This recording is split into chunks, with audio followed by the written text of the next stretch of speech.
শুরুতেই ভাবুন তো, চারদিকে সবুজে ঘেরা নীল আকাশ আর স্নিগ্ধ বাতাসে পরিপূর্ণ একদম প্রিমিয়াম একটা গ্রামের কথা। চোখ বন্ধ করলেই মন ভালো হয়ে যায়, তাই না? আজকের এই এক্সপ্লেনারে আপনাদের সবাইকে স্বাগত। আজ আমরা অরিন্দম স্যারের দারুণ ইন্সপায়ারিং একটা গল্প শুনব। আর শুধু গল্পই নয়, এই চোখ ধাঁধানো প্রাকৃতিক সৌন্দর্যের ভেতরে আমরা আজ ইংরেজি অক্ষর দিয়ে শুরু হওয়া 5টি ভীষণ গুরুত্বপূর্ণ শব্দ শিখে নেব। কথা দিচ্ছি, এই শব্দগুলো আর এদের পার্টস অফ স্পিচ জানার পর আপনাদের ইংলিশ ভোক্যাবুলারি একদম নেক্সট লেভেলে চলে যাবে। তো গল্পের শুরুটা হচ্ছে সেই ছায়াঘিরা শান্ত গ্রামটার একটা স্কুলে। সেখানে নতুন এলেন অরিন্দম স্যার। চারপাশের প্রকৃতি যেমন স্নিগ্ধ, স্যারের পড়ানোর স্টাইলও ছিল ঠিক তেমনই, একদম সহজ, গোছানো আর সাবলীল। সবচেয়ে ইন্টারেস্টিং ব্যাপার কি জানেন? ওনার কথা বলার ধরন এতটাই চমৎকার ছিল যে ক্লাসের সবচেয়ে দুর্বল স্টুডেন্টও কোনো রকম কষ্ট ছাড়াই ম্যাজিকের মতো সব বুঝে ফেলত। আর স্যারেরই যে পড়ানোর স্টাইল, এটা বোঝাতেই আমাদের লিস্টের একদম প্রথম শব্দটা চলে আসে। শব্দটা হলো এক্সপ্লিসিট। গ্রামারের ভাষায় এটি একটি অ্যাডজেক্টিভ বা বিশেষণ। এক্সপ্লিসিট মানে হলো একেবারে স্পষ্ট বা পরিষ্কার, মানে যেখানে কোনো কনফিউশন বা বিভ্রান্তির সুযোগই নেই। অরিন্দম স্যারের বোঝানোর ধরনটা ছিল ঠিক এই রকম, একদম এক্সপ্লিসিট, আয়নার মতো পরিষ্কার। এরপর একদিন হলো কি, স্কুলের দারুণ রৌদ্রোজ্জ্বল একটা সকালে হঠাৎ করে একটা অ্যানাউন্সমেন্ট হলো, একটা বই পড়ার প্রতিযোগিতা। শর্ত হলো, যে সবার আগে নির্দিষ্ট একটা বই পড়া শেষ করতে পারবে তার জন্য থাকছে বিশাল এক পুরস্কার। আর পুরস্কারটা কোনো সাধারণ উপহার ছিল না, এটা ছিল সরাসরি ছাত্রদের পরীক্ষার ফি এর সাথে যুক্ত। বুঝতেই পারছেন, ঘোষণা শোনার পর পুরো স্কুলে কেমন একটা সাজ রব আর উত্তেজনা তৈরি হয়ে গেল। ঠিক এখানেই আমাদের দ্বিতীয় শব্দটি একদম পারফেক্টলি মিলে যায়।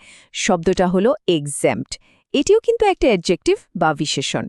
এক্সেম্পট মানে হলো অব্যাহতি পাওয়া, বা সহজ কথায় বলতে গেলে অন্য সবার ওপর যে বাধ্যবাধকতা আছে সেটা থেকে পুরোপুরি মুক্ত হওয়া।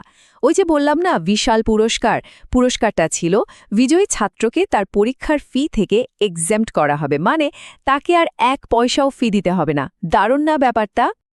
তো এই ঘোষণা শোনার পর রাহুল নামের একটি ছেলে যেন ভোরের নতুন সূর্যের মতো জেগে উঠল। সে চারপাশের সব দিক থেকে ফোকাস সরিয়ে দিনরাত এক করে শুধু পড়াশোনা করতে লাগল। আর ফাইনালি যখন রেজাল্ট আসলো, ইয়েস, রাহুলই ফার্স্ট। তার এই অবিরাম পরিশ্রম একদম আলো হয়ে ফুটল। আর ওই জয়ের মুহূর্তে রাহুলের চোখে মুখে যে অনস্বীকার্য একটা আনন্দ ঠিকরে বেরোচ্ছিল, তা যেন চারপাশের ওই চমৎকার প্রকৃতিকেও আরও বেশি আলোকিত করে দিচ্ছিল। রাহুলের মুখের এই আনন্দ বোঝাতে আমরা আমাদের তৃতীয় শব্দটি ব্যবহার করতে পারি, আর সেটা হলো এভিডেন্ট। এটাও একটা অ্যাডজেক্টিভ। এভিডেন্ট মানে হলো যা স্পষ্টভাবে দৃশ্যমান বা খুব সহজেই চোখে পড়ে। রাহুলের ওই উচ্ছ্বাসটা এতটা এভিডেন্ট ছিল যে সেখানে থাকা যে কেউ দেখেই বুঝতে পারছিল সে কতটা খুশি। তার এই সাফল্য একদম জলের মতো পরিষ্কার ছিল সবার কাছে। চলুন গল্পে এবার একটু সামনের দিকে যাই। স্কুলের বিশাল আর আলোকিত মঞ্চ, চারপাশের ক্যানভাসটা একদম রাজকীয়। সেই মঞ্চে ধীর পায়ে উঠে এলেন খোদ প্রধান শিক্ষক। উদ্দেশ্য, রাহুলের এই অবিশ্বাস্য ডেডিকেশন আর সাফল্যকে সবার সামনে স্বীকৃতি দেওয়া। ভেবে দেখুন দৃশ্যটা, প্রকৃতির ওই ব্রাইট ল্যান্ডস্কেপের নিচে একজন ছাত্রের এমন সম্মাননা পাওয়াটা সত্যি কতটা অভূতপূর্ব একটা ব্যাপার। আর এই সম্মান জানানোর কাজটাকেই আমরা আমাদের চতুর্থ শব্দ দিয়ে প্রকাশ করতে পারি। শব্দটা হলো এক্সল্ট। গ্রামারের নিয়মে এটি কিন্তু একটি ভার্ব বা ক্রিয়াপদ। এক্সল্ট করার মানে হলো কাউকে খুব উঁচুতে বসানো, সম্মান দেওয়া বা অত্যন্ত প্রশংসা করা। প্রধান শিক্ষক যখন পুরো স্কুলের সামনে রাহুলের সাফল্যের কথা তুলে ধরছিলেন, তিনি মূলত রাহুলকে এক্সল্ট করছিলেন। রাহুলকে সম্মান জানানোর ঠিক ওই মুহূর্তেই প্রধান শিক্ষক খুব পাওয়ারফুল আর সিনেমেটিক একটা কথা বললেন। তিনি অত্যন্ত দৃঢ়তার সাথে বললেন, পরিশ্রম মানুষকে বড় করে। সিম্পল একটা বাক্য, কিন্তু এর গভীরতা অনেক। নিরলস আর কঠোর প্রচেষ্টা যে আসলেই যে কোনো সাধারণ মানুষকে একদম সাফল্যের চূড়ায় পৌঁছে দিতে পারে, রাহুলের এই গল্পটাই তার সবচেয়ে বড় প্রমাণ। হেডমাস্টারের এই ইন্সপায়ারিং কথাগুলো শেষ হতেই ব্যাকগ্রাউন্ডের ওই ম্যাজেস্টিক ন্যাচারাল পরিবেশে যেন একটা জাদুকরী মুহূর্ত তৈরি হলো। পুরো স্কুল আনন্দে ফেটে পড়ল। ছাত্র শিক্ষক সবাই মিলে যেন এক বিশাল আনন্দের ঢেবে ভেসে গেল। একজনের এই সততা আর হার্ডওয়ার্ক যে কিভাবে সবার মাঝে খুশি ছড়িয়ে দিতে পারে এবং পুরো পরিবেশকে প্রাণবন্ত করে তুলতে পারে, এই যৌথ উদযাপন তারই একটা প্রমাণ। আর সবার এই যে একযোগে উল্লাস, এটা বোঝাতেই আমাদের লিস্টের পঞ্চম এবং শেষ শব্দটি আসে। শব্দটা হলো এক্সাল্ট। আগেটার সাথে কনফিউজ করবেন না, কিন্তু ওটা ছিল এ দিয়ে আর এটা ইউ দিয়ে। এটাও একটি ভার্ব বা ক্রিয়াপদ। এক্সাল্ট মানে হলো চরম উল্লাস করা বা কোনো বড় সাফল্যের কারণে তীব্র আনন্দ প্রকাশ করা। পুরো স্কুল প্রাঙ্গণ যখন রাহুলের জয়ে ফেটে পড়ছিল, তারা মূলত এক্সাল্ট করছিল। তো চলুন চট করে আমরা এই পাওয়ারফুল 5টি শব্দের একটা কুইক সামারি করে ফেলি।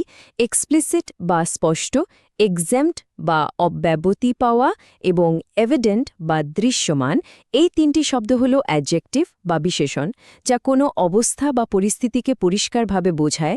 অন্যদিকে এক্সাল্ট বা উচ্চ প্রশংসা করা এবং এক্সাল্ট বা উল্লাস করা, এই দুটো হল ভার্ব বা ক্রিয়াপদ। এই শব্দগুলো আর এদের পার্টস অফ স্পিচ যদি একটু খেয়াল রাখেন, আমি গ্যারান্টি দিচ্ছি আপনাদের ইংরেজি বলার স্কিল অনেক মজবুত হবে। শেষ করার আগে আপনাদের জন্য একটা প্রশ্ন রেখে যাই। ধরুন আপনার জীবনেও কোনো একটা বিশাল সাফল্য এলো, সেই চূড়ান্ত আনন্দের মুহূর্তটাকে আজকের শেখা এই 5টি শব্দের মধ্যে কোনটি দিয়ে আপনি সবচেয়ে ভালোভাবে প্রকাশ করবেন? একটু গভীরভাবে ভেবে দেখবেন কিন্তু। তো আমাদের আজকের গল্পের সফর এখানেই শেষ হচ্ছে। এই এক্সপ্লেনারটি ভালো লাগলে লাইক ও শেয়ার করতে ভুলবেন না, আর আমাদের এই প্রচেষ্টা ভালো লাগলে চ্যানেলটি অবশ্যই সাবস্ক্রাইব করবেন।